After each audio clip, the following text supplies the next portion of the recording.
Pobelter on the backside of the fight.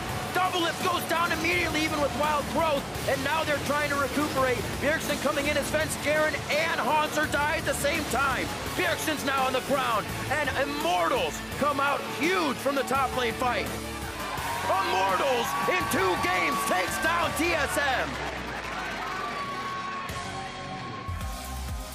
Hello and welcome back for a little NALCS Tonight goodness. I'm James Dash Patterson, right along Zirene and Azael. We're going to recap for you the happenings of week 1 here in North America, as it was an eventful week at that. Let's go ahead and take a look at the standings, see how it all shook out. We've got 4 teams sitting at 2-0, and definitely not the 4 teams that most would expect. No, not at all. And I mean, CLG and Immortals, a lot of people thought maybe one of those teams would have come out with a good start because of the roster changes, but both teams smashing really hard opponents, not what you expected. Yeah, absolutely. Like Counter Logic Gaming, you go, okay, they have Dardoch now, maybe they have that aggression, but then trading that for Xmithie, a lot of people were saying, you know, Xmithie, maybe that's not going to work out for him, but it seems like the synergy he had with Pobelter won up that team, and it looks real good. Right, I think popular opinion was that CLG got the better of the trade, you know, in the microcosm of player for player.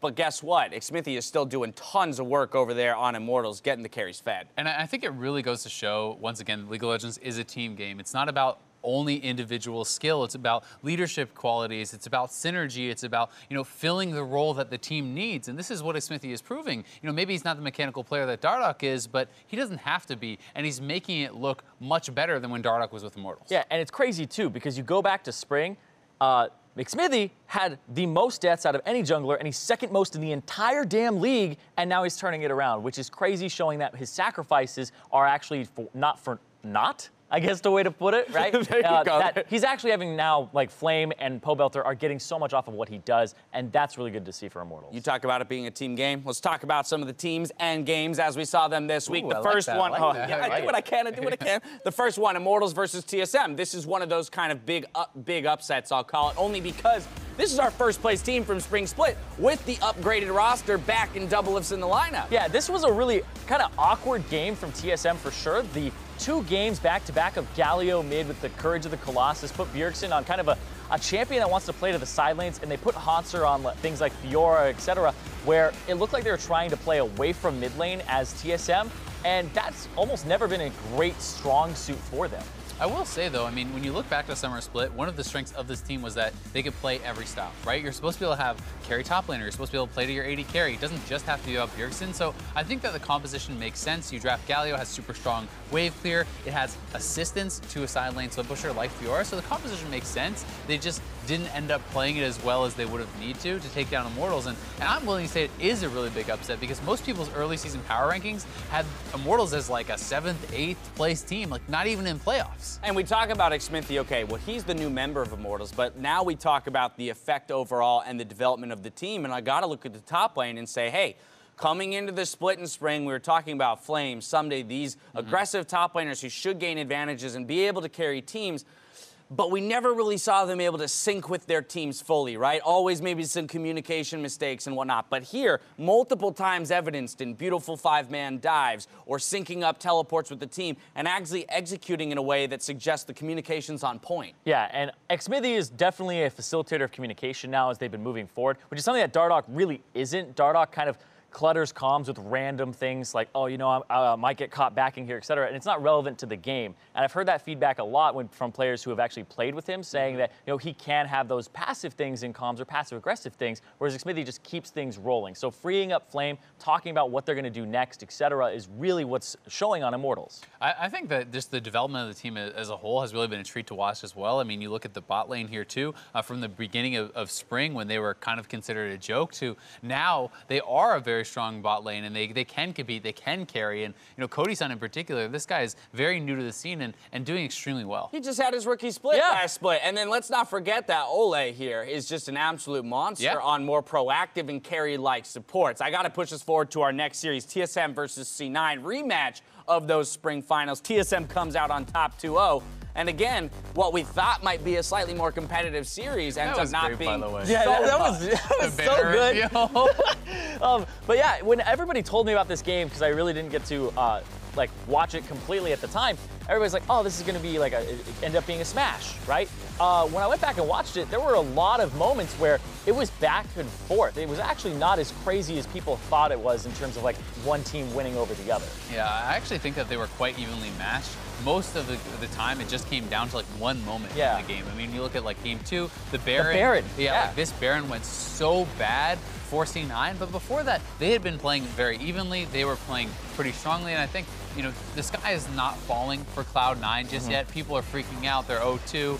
I would not worry just yet if you were a Cloud9 fan. I think this is still a very strong team, and I think that they're going to bounce back. Things to consider is that, you know, this is the first week, number one. Number two, you're looking at an entirely new meta, so you're watching a team try and adapt to that, and they're it's clear that they're actively attacking that meta, right? Smoothie on Rakan both games, and he had some fantastic plays even within the losses. So, again, if those things get fleshed out, cleaned up, then they definitely could look better. We also have to consider the strength of schedule coming into that week, and that's a big one. Yeah, 3, no impact. So we'll see what they look like when they have him back as well. There you go. So the sky is not yet falling for Cloud9. Hold on to your worry warts for just a little bit longer. The last game of the day that we got to talk about, C9 versus CLG. Now, again, CLG with the roster move, Dardoch in. This was a 2-1 victory for CLG over C9 back on Friday night. And, I mean, the most impressive thing about this series for me was how good Aphromoo looked. I think the bot lane was super impressive, but Aphromoo last split was not his usual self. Sure, he had some moments of brilliance, you know,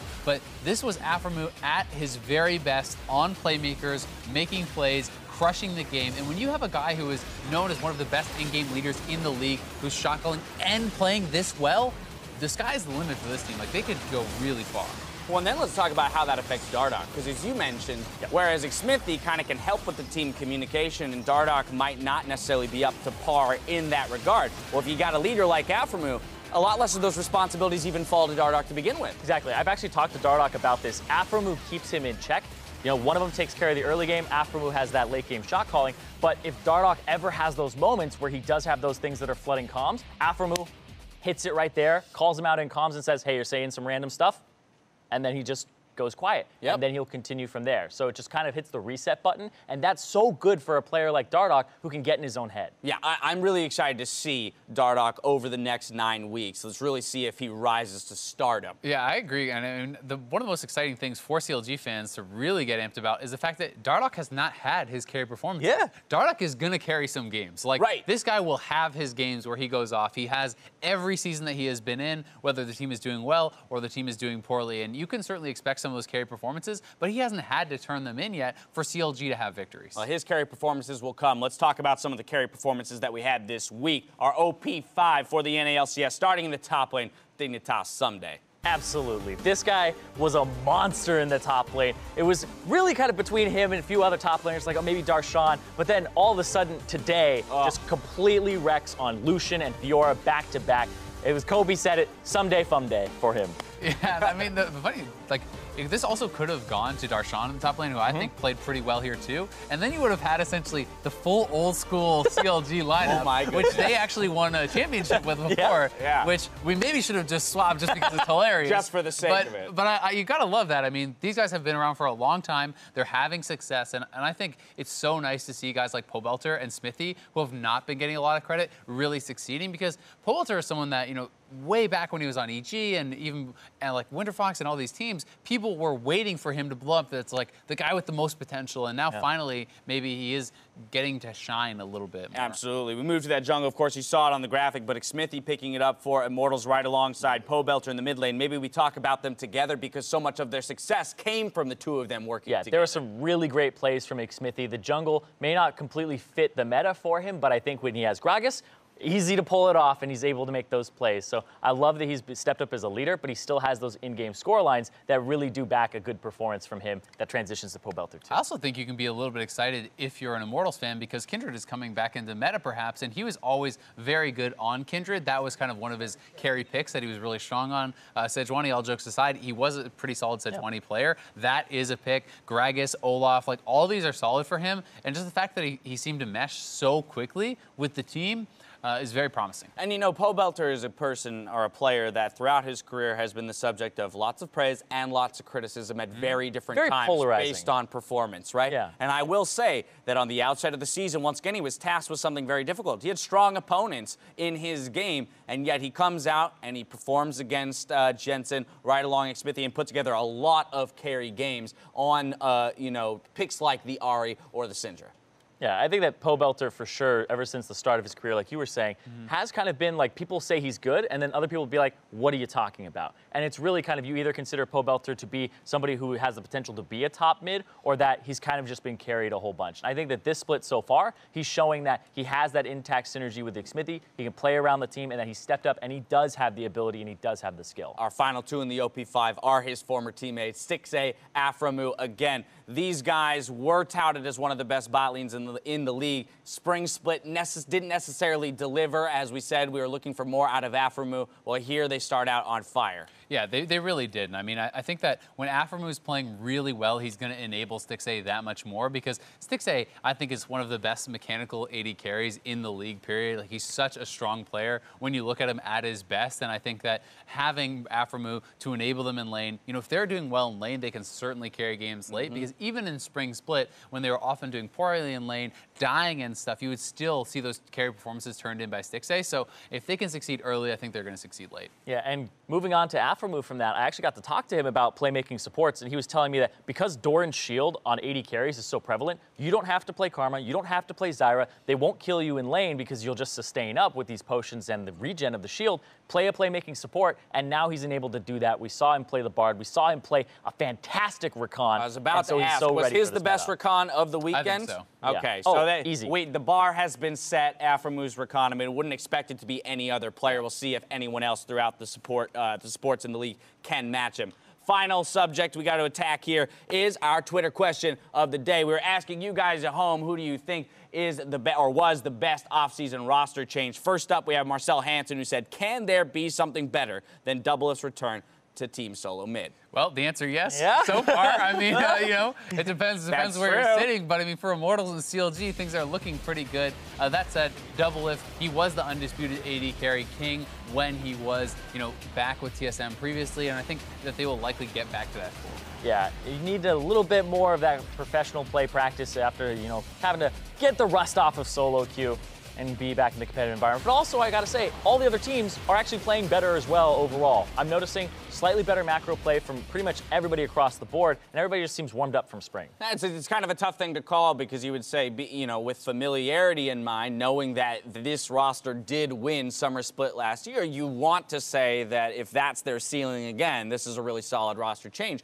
But the upside and kind of the unknown potential of the other moves is what makes them so exciting. Yeah, and I mean, I'd even say with TSM, like, that's their baseline. That's the level of expectation that they need to get back to. People are always going to look at TSM, and anything but a championship in North America is a disappointment for them, especially now that Doublelift is back. And I mean, people have such big expectations for this team, but no one has ever won spring then summer, and no one has ever won 3 straight championships. So TSM will be looking to change both of those. Absolutely. Flash33C says, it has to be Immortals. Now that they have Xmithy instead of Dardoch, they are more inclined to make plays and work together compared to spring. Yeah, this was kind of the surprising one for me that ended up with a very positive result, because personally, I've never been an enormous Xmithy fan, but I think that he's been playing incredibly well, and he's actually kind of making a believer out of me. It's like when Moon got picked up by FlyQuest, you're like, okay, I know that this guy, I know his level, I've seen him play before many times, and now you're seeing a way better performance than what you had seen previously. So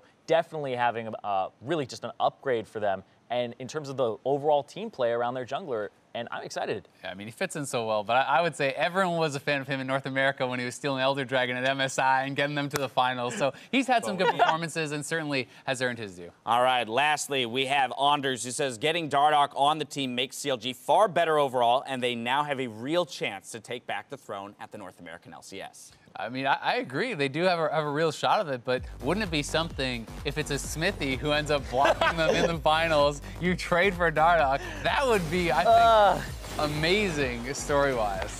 That would be that, like, sweet revenge where you're just like, hey, guess what? I ended up on the better team. Sucks to be you. But I'm excited about this one because I really like Dardoch as a player. I think he's just mechanically so good in the jungle, and watching him is always entertaining. This week, it actually wasn't that crazy from him, so I can't really say it was a great move yet, but I do think that they have that championship potential again with that jungler. Exactly. I mean, I really like this idea or the point that the wins this week didn't come from Dardoch, and that there's really is still all this untapped power. We haven't seen how it'll manifest when he does have a carry performance. Again, will they be able to keep that kind of unbridled aggression in check when he really gets going? And we've known him to kind of throw some leads back. Time will tell. That is, of course, going to do it for this evening. We have to bid you all adieu. And so meet us back here next week for some more North American LCS action. Good night.